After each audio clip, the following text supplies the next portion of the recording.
तो पोटेंशियल क्या होता है, V is equal to Q by सी, Q बराबर CV। Q कितना दिया हुआ है 1 कूलम, और C यहाँ पे आ गया 1 by 9 into 10 to the power 11, ये ऊपर चला जाएगा तो ये आ गया 9 into 10 to the power 11 volt. ठीक है, ये वाला चीज ऊपर चला गया, देखिए वैल्यू को पुट कीजिए। अब बहुत ज्यादा 10 to the power 11, 10 to the power 11, अब 11 तो बहुत ज्यादा है। जबकि आपको हम 2 दिन पहले एक टॉपिक पढ़ाए थे डाई इलेक्ट्रिक एंड पोलराइजेशन, उसमें एयर का हम बताए थे आपको dielectric breakdown 3 into 10 to the power 6 ही होता है, बताए थे ना 30 लाख वोल्ट। क्या बताए थे आपको डाई इलेक्ट्रिक एंड पोलराइजेशन के अंतिम में, कि अभी भाई एयर इंसुलेटर है, क्योंकि अभी स्विच बोर्ड जो वहां पे आप है उसमें 220 वोल्ट है, तो अभी वहां से करंट हवा में नहीं आ रहा है। लेकिन हम आपको बताए थे कि अगर मान लीजिए वोल्टेज वहां पे 30 लाख वोल्ट हो जाए, तो यहां का जो इंसुलेटर है वो कंडक्टर बन जाएगा। एयर जो कि अभी इंसुलेटर है, अगर बहुत वोल्टेज बढ़ा दिया जाए तो कंडक्टर बन जाएगा और उसमें चार्ज का फ्लो होने लगेगा, कंडक्टर बन जाएगा एयर, चार्ज का फ्लो होने लगेगा। कब? जब वोल्टेज बहुत ज्यादा होगा, 3 इंटू 10 टू द पावर 6 ही होगा, और यहां पे कितना है 10 टू द पावर 11, ये तो बहुत ज्यादा वोल्टेज हो गया। इसका मतलब क्या होता है कि जब आप चार्ज देते हैं और इतना ज्यादा वोल्टेज अगर हो जाए तो चार्ज का लीकेज होने लगता है। देखिए कैसे समझाते हैं, 3 होता क्या है यहां पे समझाते हैं। जब आप बहुत ज्यादा चार्ज दे दिए तो बहुत ज्यादा इलेक्ट्रिक फील्ड हो गया। अब जब बहुत ज्यादा इलेक्ट्रिक फील्ड हो गया तो यहाँ एयर आयोनाइज हो जाता है। इलेक्ट्रिक फील्ड क्या है? फॉर्म ऑफ एनर्जी है, ध्यान से समझिए, नॉलेज के लिए बता रहे हैं। Electric field form of energy. अब जो एयर है ना, यहाँ एयर भी एटम और मॉलिक्यूल है, उसके अंदर भी इलेक्ट्रॉन है, उस इलेक्ट्रॉन को इलेक्ट्रिक फील्ड का एनर्जी मिलता है। और केमिस्ट्री में आप पढ़े हैं कि जब इलेक्ट्रॉन को एनर्जी मिलता है तो जंप मारता है, बाहर आ जाता है, आयोनाइज हो जाता है। केमिस्ट्री में सुने ना आयोनाइजेशन, तो उसमें क्या होगा, इलेक्ट्रॉन बाहर आ जाएगा और बाकी एयर पॉजिटिव उधर हो जाएगा। मतलब एयर का ब्रेकडाउन हो गया, मतलब कि एयर से इलेक्ट्रॉन निकल गया एनर्जी लेके, इलेक्ट्रिक फील्ड का एनर्जी लेके। जब इलेक्ट्रिक फील्ड का बहुत हाई हो जाए, वही बताए थे 3 into 10 to the power 6 volt per metre पे एयर के जो एटम और मॉलिक्यूल है उससे इलेक्ट्रॉन निकलने लगता है। इस प्रक्रिया को बोलते हैं आयोनाइजेशन। क्या बोलते हैं? आयोनाइजेशन। एयर आयोनाइज हो रहा है, एयर आयोनाइज हो रहा है मतलब कि इलेक्ट्रॉन बाहर हो रहा है और प्लस और माइनस अलग हो रहा है। अब आप सोचिए कि जब यहाँ पे आयोनाइजेशन हो रहा है, आयोनाइजेशन हो रहा है एयर का हाई वोल्टेज पे, हाई इलेक्ट्रिक फील्ड पे, तो एयर आयोनाइज हो गया, मतलब प्लस इलेक्ट्रॉन अलग और बाकी पॉजिटिव आयन। कैसे? सोडियम रहता है, तो सोडियम शुरू में न्यूट्रल है, लेकिन जब एक इलेक्ट्रॉन निकाल देते तो इलेक्ट्रॉन अलग कर दिया, सोडियम आयन प्लस अलग कर दिए। ऐसे लिखते हैं ना केमिस्ट्री में। तो एयर का भी वैसे ही फील कीजिए कि आयोनाइजेशन हो रहा है। अब ये जो नेगेटिव है एयर का जो इलेक्ट्रॉन है वो ये वाला जो प्लस है उसको अट्रैक्ट करेगा, और ये एयर का इलेक्ट्रॉन जो है आके बैठेगा स्फीयर पे। तो सोचिए इलेक्ट्रॉन जो कि नेगेटिव है अगर इस पॉजिटिव पे आकर बैठेगा तो न्यूट्रलाइज होगा। इसका मतलब इस स्फीयर का चार्ज धीरे धीरे कम होने लगेगा, डिस्चार्ज होने लगेगा। जो स्फीयर है वो डिस्चार्ज होने लगेगा। तो बोलते हैं क्या, एज दिस इज, ये जो आया हम लोग का value, this is very large as compared to electric breakdown, dielectric breakdown of air.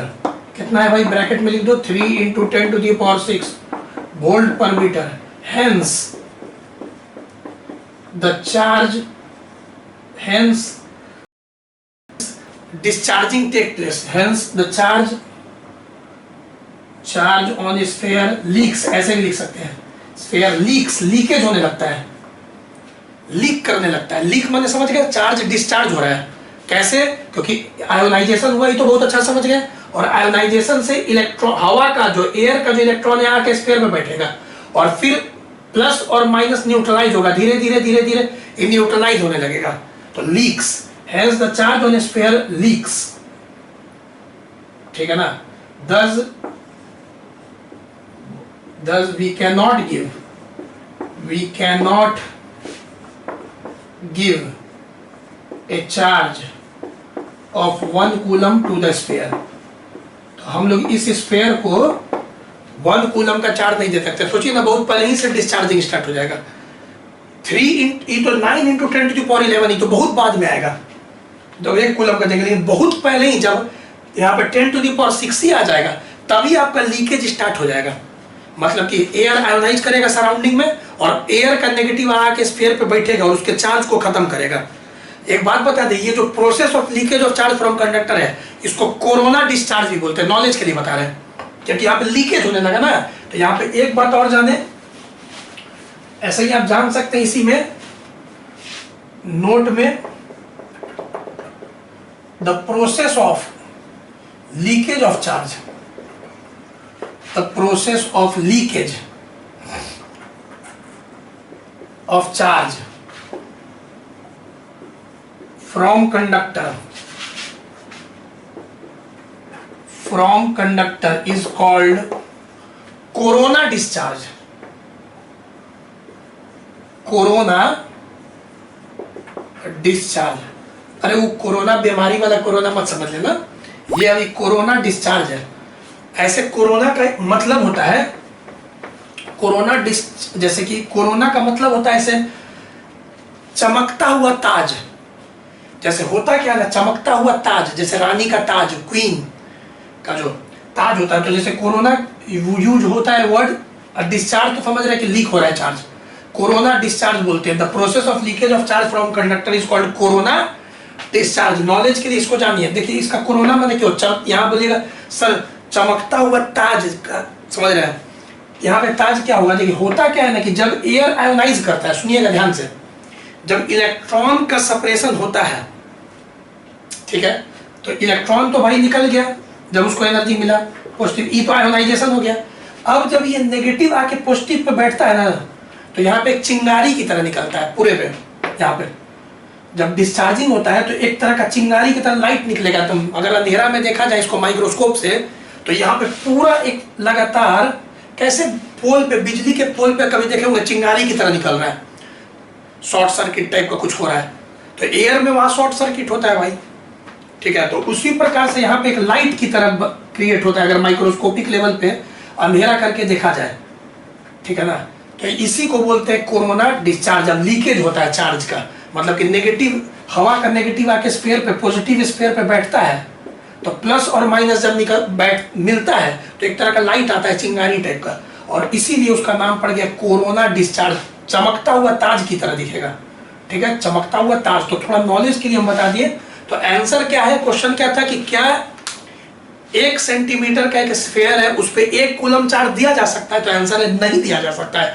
क्यों नहीं दिया जा सकता है? क्योंकि उसके पहले ही जब 1 कूलम नहीं दिए होंगे, उसके पहले ही जब थोड़ा सा चार्ज दिए होंगे तो वोल्टेज बहुत हाई हो गया होगा, जिसके कारण सराउंडिंग में इलेक्ट्रिक फील्ड हाई हो गया होगा, जिसके कारण आसपास का एयर आयोनाइज किया होगा। और एयर जब आयोनाइज करेगा तो एयर का जो नेगेटिव है, जो कि इलेक्ट्रॉन है, वो आके स्फीयर पे अट्रैक्ट होगा और पॉजिटिव को रिपेल कर देगा, लेकिन नेगेटिव को अट्रैक्ट करेगा पॉजिटिव। और नेगेटिव को जब अट्रैक्ट करेगा तो इस पे बैठेगा तो धीरे धीरे धीरे उस चार्ज को डिस्चार्ज करने लगेगा, ठीक है। ये भी एक इंपॉर्टेंट बात है, नॉलेज के लिए बता दिए क्या होता है corona discharge. The leakage of charge from a conductor, ठीक है, इज कॉल्ड कोरोना डिस्चार्ज। लेकिन ये कब होता है? जब आप बहुत ज्यादा चार्ज दे देते हैं किसी स्फीयर पे, ठीक है, और उसका आसपास के एयर का डाई इलेक्ट्रिक ब्रेकडाउन हो जाता है, तब होता है। ये नहीं कि चार्ज कभी भी देंगे तो हो जाएगा। थोड़ा सा चार्ज दीजिएगा तो कोरोना डिस्चार्ज नहीं होगा। जब ह्यूज अमाउंट में चार्ज दिया जाता है और इलेक्ट्रिक फील्ड बहुत हाई हो जाए और आसपास का एयर का ब्रेकडाउन हो जाए तब। और आप जानते हैं कि कोरोना डिस्चार्ज होने के लिए कितना होना चाहिए मिनिमम? एयर का डाई इलेक्ट्रिक ब्रेकडाउन याद रखिएगा 3 × 10⁶ वोल्ट पर मीटर। इससे ज्यादा वोल्ट होगा आसपास, इससे ज्यादा इलेक्ट्रिक फील्ड होगा कंडक्टर के आसपास, तभी कोरोना डिस्चार्ज होगा, ठीक है। तो इसको भी दिमाग में रखें। चलिए अब चलिए 2 क्वेश्चन तो हो गया, एक और क्वेश्चन है उसको समझिए। जैसे बोलेगा 4 metallic 4 metallic identical plates of face area A, placed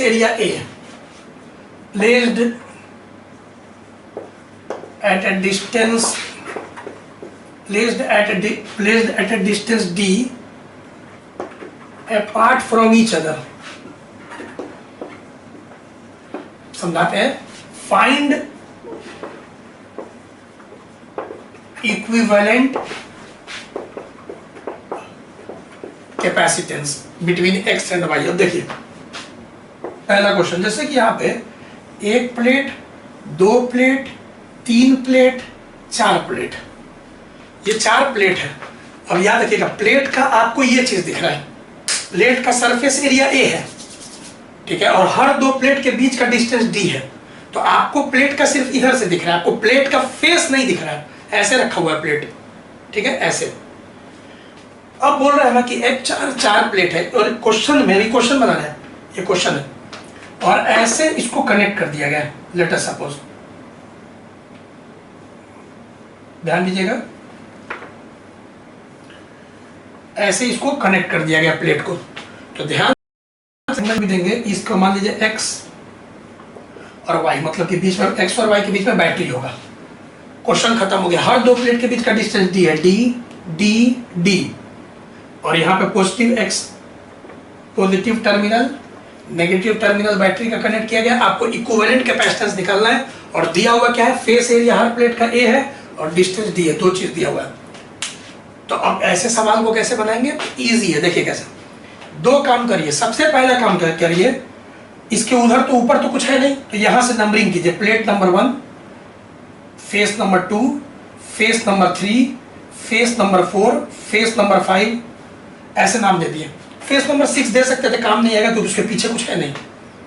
तो अब यहां से शुरू किए, 1 2 3 4 5, सारे फेस का नाम दे दिए इधर से जो काम है। अब इसका पोटेंशियल हम मान लीजिए V1 मानते हैं, तो इसका V1, इसका भी पोटेंशियल V1, इसका भी पोटेंशियल V1, ठीक है। चलिए, इसका V1, इसका भी पोटेंशियल V1, और इसका पोटेंशियल V2 मान लिया, याद कीजिए, बताए थे बहुत अच्छा से। तो V2, तो इसका पोटेंशियल V2, तो इसका भी आपका पोटेंशियल V2, ठीक। अब कितना स्टूडेंट देख रहा है कि V1 और V2 के बीच में पोटेंशियल डिफरेंस है। V1 कुछ अलग पोटेंशियल है, V2 अलग पोटेंशियल है, तो अलग अलग दोनों है, तो डिफरेंस अगर निकालेंगे तो कुछ होगा। तो 1 और 2 के बीच में कैपेसिटर बन रहा है। पहले ध्यान से देखिए, 1 और 2 के बीच में एक कैपेसिटर बन रहा है। उसी प्रकार V1 और V2, फिर से ध्यान से देखिएगा, तो 3 और 4 के बीच में बन रहा है, या 4 और 3 के बीच में बन रहा है, ऐसे भी लिख सकते हैं, 3 4 बोलिए, या 4 3 के बीच में भी एक कैपेसिटर बनेगा, क्योंकि पोटेंशियल डिफरेंस है। और सेम टू सेम 4 और 5 के बीच में भी एक कैपेसिटर बनेगा, आमने सामने, ठीक है, आमने सामने। आप ऐसे भी समझ सकते हैं कि मान लीजिए ये पॉजिटिव टर्मिनल है, तो इसको पॉजिटिव प्लेट मान लीजिए, इस पे प्लस रख लीजिए, इस पे प्लस रख लीजिए, आमने सामने। बताए थे ना कि आमतौर पे प्रैक्टिकली क्या होता है जब बैटरी लगाते हैं, आमने सामने, आमने पॉजिटिव, सामने नेगेटिव, तो 2 कंडक्टर का जोड़ा कैपेसिटर होता है। यही ना कैपेसिटर बने क्या होता है, पॉजिटिव प्लेट, नेगेटिव प्लेट। और सिलेबस में पैरेलल प्लेट कैपेसिटर है, तो जेई में भी पैरेलल प्लेट कैपेसिटर हम बताए थे, मेडिकल में भी पैरेलल ही प्लेट कैपेसिटर एक है हम लोग का, उसी को, तो ई प्लस हो गया। उसी प्रकार से अगर आप माइनस अगर दिखाएं, माइनस अगर आप दिखाएं, तो ये नेगेटिव है, तो negative negative negative negative negative negative, देखिएगा, negative negative negative negative negative, तो ये नेगेटिव प्लेट है। तो चलिए यहाँ पे देखिए, 1 और 2 के बीच में प्लस और माइनस आमने सामने, 4 और 3 के बीच में प्लस और माइनस आमने सामने।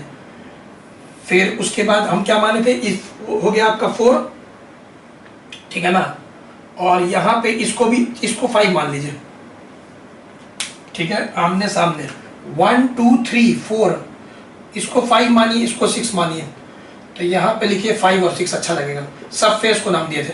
तो 5 और 6 प्लस और माइनस आमने सामने, तो समझाने के लिए सब मान रहे हैं, ठीक है ना। तो इतना चीज कर रहे हैं समझाने के लिए कि 1 और 2 आमने सामने, 4 और 3 प्लस और माइनस आमने सामने, 5 और 6 प्लस और माइनस आमने सामने, 3 कैपेसिटर बन रहा है, ठीक है। अब इसी का दोबारा डायग्राम बनाएंगे इक्विवेलेंट, तो देखिए कैसे बनाएंगे। x है और x के साथ कौन कौन प्लेट है, फेस 1, फिर x के साथ ये x टर्मिनल प्लेट 1, फिर x के साथ 4 और फिर x के साथ 5। तो plate number 1, face number 1, face number 4, face number 5, तो 1 4 5 जो कि जुड़ा हुआ है x से, ठीक है। और फिर 2 3 6 आप चेक कर सकते हैं, 2 3 6 जुड़ा हुआ है फेस y से, positive negative positive negative positive negative. अब बताइए प्रूव हो गया potential difference V1 minus V2 V1 minus V2 V1 minus V2, potential difference same, मतलब कि पैरेलल कॉम्बिनेशन। तो यहाँ पे 3 कैपेसिटर बन रहा है, ये और ये सेम हो गया, 3 कैपेसिटर बन रहा है, तीनों आइडेंटिकल कैपेसिटर है पैरेलल में। तो C पैरेलल में तो सोचना है नहीं, तो यहाँ C इक्विवेलेंट कितना हो जाएगा, 3C, C प्लस C क्योंकि पैरेलल में है ना, तो 3C और 3, और एक कैपेसिटर का कैपेसिटेंस क्या था, epsilon naught A by D, क्योंकि आंसर तो हम लोग A और D ही में कर देंगे, हो गया आंसर। तो देखिए कैसा था, कैसा हो गया। तो शुरू में देखिएगा फेयर किए थे, आप फिर से वीडियो को पीछे करके आप क्वेश्चन देख लीजिएगा, क्वेश्चन क्या था, उसी में फिर हम आंसर समझा दिए, ठीक है। चलिए अब आप लोग इस क्वेश्चन का, यहाँ पे देखिए इस क्वेश्चन का x और y के बीच में इक्विवेलेंट कैपेसिटेंस निकालिए। हम वीडियो को यहीं पे आप पॉज करिए और इसका पहले आंसर ट्राई कीजिए कि डिस्टेंस d ही है, वो थोड़ा देखने में ज्यादा लग रहा है लेकिन d है सब, d और फेस एरिया a है। तो पहले वीडियो को पॉज करके ट्राई कीजिए आप। चलिए हो गया, क्या आंसर आया आपका, वेरी गुड, 2C। यहाँ पे 2C आएगा, 2 epsilon naught A by D आएगा। क्यों, चलिए आइए देखते हैं। जैसे कि यहाँ पे देखेंगे हम लोग face number 1, face number 2, face number 3, face number 4, face number 5, face number 6, ठीक। और फिर आप ई प्लस है, प्लस पॉजिटिव, तो प्लस प्लस प्लस, तो यहाँ पे आप अपना प्लस बना सकते हैं। रुकिए रेड पेन से बना देते हैं समझाने के लिए। तो पॉजिटिव प्लेट और नेगेटिव प्लेट, ये ना होता है भाई, पॉजिटिव टर्मिनल से कनेक्ट हो गया पॉजिटिव प्लेट, तो ये दोनों आपका पॉजिटिव प्लेट हो गया, और ये क्योंकि नेगेटिव टर्मिनल से ऐड होगा तो ये आपका नेगेटिव होगा। ये समझने के लिए आप ऐसे कर सकते हैं। अब आप बताइएगा इसका पोटेंशियल हो गया V1 और इसका पोटेंशियल हो गया V2, तो कौन कौन कैपेसिटर बना यहाँ पे, कौन कौन कैपेसिटर बना, 1 और 2 के बीच में बना, प्लस और माइनस आमने सामने। अब पोटेंशियल डिफरेंस भी होगा, जैसे यहाँ पे V1 V2 तो potential difference V1 minus V2। फिर एक बनेगा 6 और 5 के बीच में, पॉजिटिव और नेगेटिव आमने सामने, potential difference V1 potential difference V2, मतलब पोटेंशियल V1 पोटेंशियल V2, तो potential difference V1 minus V2। 3 और 4 के बीच में नहीं बनेगा, आप बताइए क्यों। 3 भी नेगेटिव है और 4 भी नेगेटिव है, और दोनों का पोटेंशियल सेम है, इसका भी V2 तो potential difference V2 minus V2 zero. जब पोटेंशियल डिफरेंस जीरो है, Q बराबर CV, और जब पोटेंशियल डिफरेंस जीरो होगा तो फिर कैपेसिटेंस अनडिफाइंड हो जाएगा। देखिए पोटेंशियल डिफरेंस 3 और 4 के बीच में जीरो है, तो कैपेसिटेंस अनडिफाइंड, कैपेसिटेंस डिफाइंड ही नहीं होगा। दो प्लेट के बीच में कैपेसिटेंस कब होगा, जब दोनों के बीच में कुछ पोटेंशियल डिफरेंस होगा, समझ गया मैं। C is equal to Q by V। यहाँ पे 3 और 4 के बीच दोनों एक ही टर्मिनल से कनेक्टेड है, तो 3 और 4 के बीच में कहां से आ जाएगा कैपेसिटर, ठीक। तो यहाँ 2 ही कैपेसिटर होगा। तो चलिए इसका इक्विवेलेंट डायग्राम क्या होगा, face number 1 face number 6, face number 1 और 6 जो कि पॉजिटिव से कनेक्टेड है X से, और फेस नंबर 2 और फेस नंबर 5 जो कि Y जो कि नेगेटिव से कनेक्टेड है। तो दो पैरेलल में प्रूव हो गया, तो C इक्विवेलेंट हो गया 2C, मतलब कि 2 epsilon naught A by D. ये आपका आंसर आ गया, नोट करिए, अच्छा क्वेश्चन था। एक्स्ट्रा में भी मजा आ रहा है। अब कहीं दिक्कत कुछ नहीं होगा, और इक्का दुक्का क्वेश्चन है जो कि कंपटीशन का, बोर्ड लेवल में तो सब हो गया बाबू। जैसे बोर्ड लेवल का सारा चीज हो गया, सारा चीज करवा दिए बोर्ड लेवल का, कहीं दिक्कत नहीं होगा बोर्ड लेवल में। और कंपटीशन लेवल में जो बच्चा कंपटीशन का भी साथ तैयार कर रहा है उसको बस क्या चीज का इंतजार है, किरचॉफ्स लॉ। और खुद से भी पढ़ो थोड़ा, चलिए बोर्ड लेवल में सारा चीज हो गया, बोर्ड लेवल के लिए काफी है, जितना बता दिए बहुत ज्यादा है। चलिए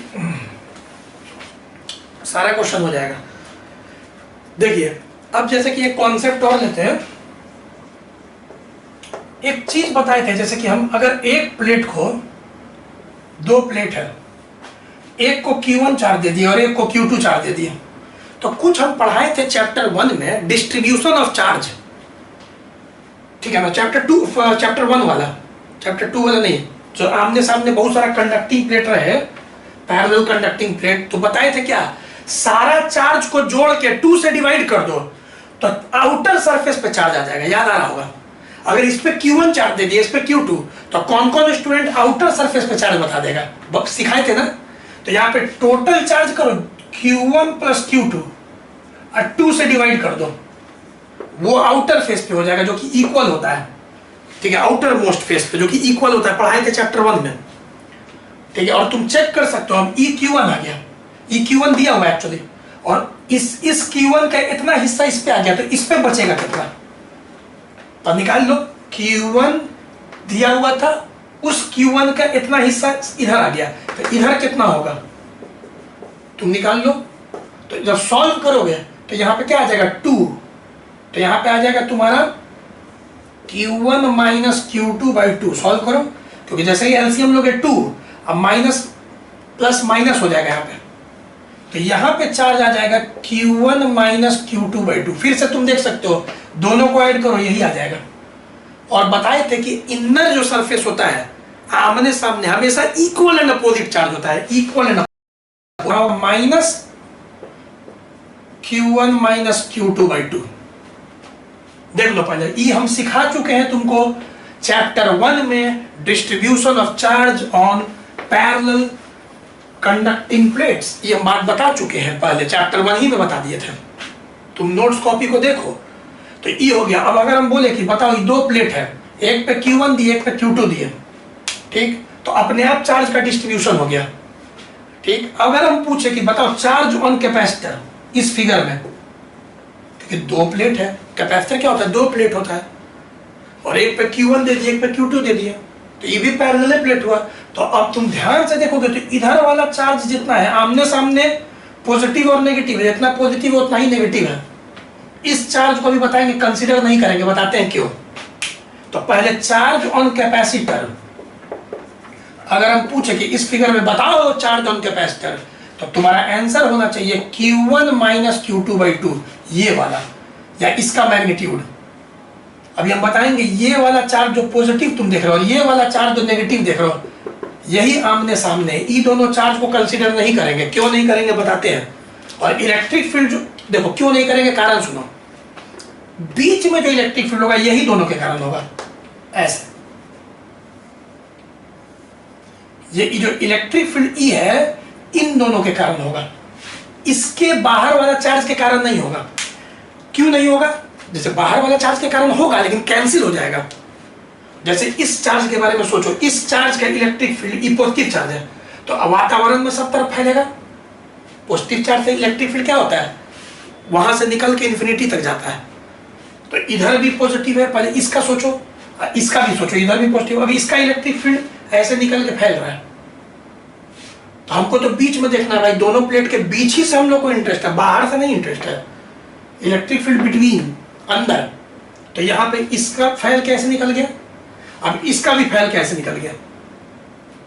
तो सोचो, इसका इस साइड में इधर आ रहा है और उतना ही चार्ज है, और इसका इधर आ रहा है, तो ये दोनों के कारण जो इलेक्ट्रिक फील्ड का कंट्रीब्यूशन होगा बीच में, वो तो जीरो होगा कैंसिल होने के कारण। तो बाहर वाला जो चार्ज है का कोई कंट्रीब्यूशन नहीं होगा बीच में। थोड़ा सीखो अच्छा से, जो इलेक्ट्रिक फील्ड होगा वो सिर्फ अंदर वाले प्लस और माइनस के कारण होगा।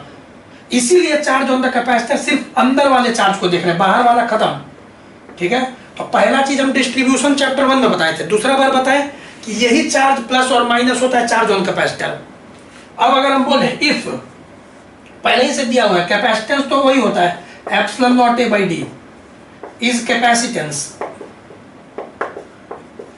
Then potential difference between plate क्या होगा, ये बहुत फेमस है, बड़ी बहुत बार पूछता है, थोड़ा कंपटीशन ही में पूछता है, लेकिन जानो सबको, if C is equal to epsilon naught A by D is capacitance, जो कि दिया हुआ है, तो पोटेंशियल डिफरेंस क्या होगा? चलो मास्टर फॉर्मूला बोलो, Q बराबर CV, तो V बराबर Q बाई C, लेकिन Q नहीं लिखेंगे।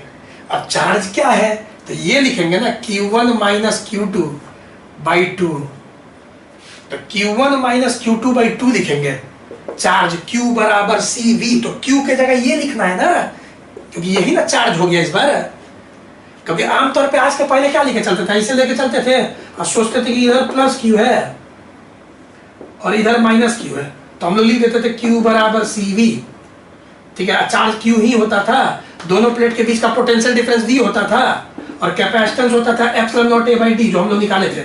ये चीज चल रहा था आज के पहले। लेकिन यहाँ थोड़ा नया बात क्या है कि अगर एक को Q1 दिए, एक को Q2 दिए, तो डिस्ट्रीब्यूशन ऑफ चार्ज हो जाएगा और चार्ज ये होगा। तो यहाँ पे अब Q के जगह पे क्या लिखेंगे, इस फिगर के मुताबिक, इस फिगर के लिए ठीक है, लेकिन इस फिगर के लिए हम लोग यहाँ Q के जगह लिखेंगे Q1 minus Q2 by 2, charge on capacitor. तो चलो Q1 माइनस Q2 बाई 2, और C के जगह रख सकते हो क्या, epsilon naught A by D ऊपर कर दो, epsilon naught A by D ऊपर कर दो। तो ये हम क्यों बताए, इस पे बताते हैं। एक दो अच्छा सवाल देखिए, जैसे कि क्वेश्चन है HCV का 31, a charge of 20 microfarad is placed on a charge of 20 microfarad is placed on positive plate of parallel plate capacitor of capacitance parallel plate capacitor of capacitance 10 microfarad, find potential difference। बस question खत्म। अब हम चाह रहे हैं कि भाई objective में तो आ सकता है, इसीलिए थोड़ा बता देते हैं हर साल हम। अब जैसे कि बोल रहा है, a charge of 20 micro, charge है ना बाबू, sorry, a charge of 20 microcoulomb is placed on positive plate of parallel plate capacitor of capacitance 10 microfarad. तो एक बात बताओ, क्या बोला कि एक प्लेट दो प्लेट, एक प्लेट पे बोल रहा है कोई चार्ज नहीं दिया क्योंकि कुछ बोल ही नहीं रहा है, सिर्फ जो पॉजिटिव प्लेट है उस पे दे दिया 20, इस पे 20, इस पे 0, और दोनों के बीच का कैपेसिटेंस तुमको दिया हुआ है 10। अब बोल रहा है पोटेंशियल डिफरेंस बताओ क्या होगा। तो तुम जानते हो पोटेंशियल डिफरेंस क्या होगा, अगर चार्ज पता चल जाए कैपेसिटर का तो C से डिवाइड कर देंगे, Q बराबर CV, V बराबर Q बाई C। लेकिन अब चार्ज ऑन द कैपेसिटर बताओ। अगर हम पूछे चार्ज ऑन कैपेसिटर बताओ इस फिगर में, तो फिर तुम कैसे बताएगा चार्ज ऑन कैपेसिटर। तो वही ट्रिक बताए थे, क्या बताए थे चैप्टर 1 में, टोटल चार्ज करो तो 20 प्लस 0 20, अब 2 से डिवाइड करो। ऐसे करने से हम लोग को आउटर फेस का, एक्सट्रीम आउटर फेस का चार्ज पता चल जाता है। तो एक्सट्रीम आउटर फेस का चार्ज हो जाएगा 10 और 10, जो कि इक्वल होता है। अब बताओ 20 में से 10 बाहर है तो अंदर कितना होगा, 10 ही होगा इस केस में। और जो आमने सामने पॉजिटिव नेगेटिव होता है तो इधर -10। अभी भी तुम चेक कर सकते हो, 10 10 20, अब -10 और 10 कट के 0, कंजर्वेशन ऑफ चार्ज। तो अब अगर हम पूछे इस फिगर में अगर हम पूछे इलेक्ट्रिक फील्ड है कि बताओ चार्ज ऑन द कैपेसिटर क्या होगा Q, तो तुम क्या बोलोगे, 10 बोलो, यही ना सिखा रहे हैं, ठीक है। तो यहाँ पे हम लोग का E हो जाएगा 10 माइक्रो और C हो जाएगा 10 माइक्रो, माइक्रो कट गया, आंसर हो जाएगा इसका 1 वोल्ट। पहले नोट करो, एक क्वेश्चन और लेते हैं।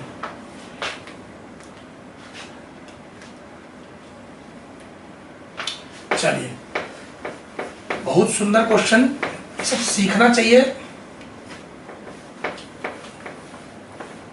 चलो फिर से, अब देखो पूरा लैंग्वेज नहीं लिखते, अब इसी का जैसे कि हम लोग HCV का 32 अगर हम देखें, ये सब देखो जो काम का क्वेश्चन वो सब हम करवाते हैं, जो इसीलिए कॉपी को ठीक से कमांड करो। हम पैटर्न जान रहे कि पैटर्न क्या है, किस पैटर्न को बच्चा को आना चाहिए, सारा पैटर्न्स, ठीक है।